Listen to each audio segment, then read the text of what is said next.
หักที่อันเฮามี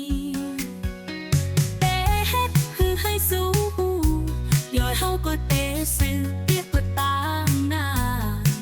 เอามาไกลกะหือก็อำโก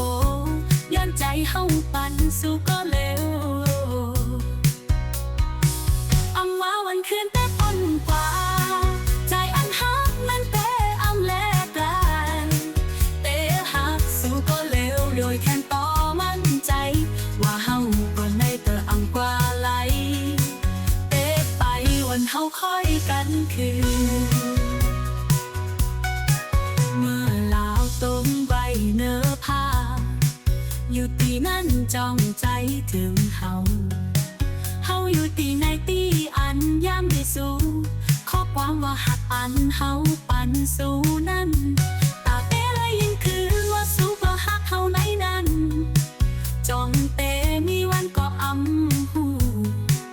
ย้อนสู่ยานกว่าเมืองไกลเมื่อไหลเต้ไหลทบกันใจเฮาวนถึงอยู่ปูวันอำว่าวันคืนแต่ต้นกว่าใจอันหักนั้นเต้อำแลกกันเต้หักสู้ก็เร็วโดยแค่ต่อมั่นใจว่าเฮาก็ในเตออำกว่าไหลเต้ไปวันเฮาค่อยกันคืน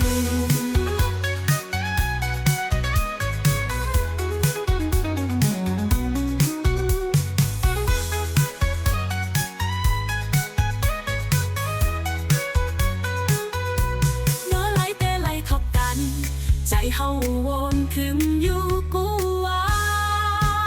นอำว่าวันคืนแต่ต้นกว่าใจอันหักมันแต่อำแลกไกลเตะหักสู้ก็เร็วโดยแค่ต่อมั่นใจว่าเฮาก็ในเตออำกว่าไหลเตะไปวันเฮาค่อยกันคืน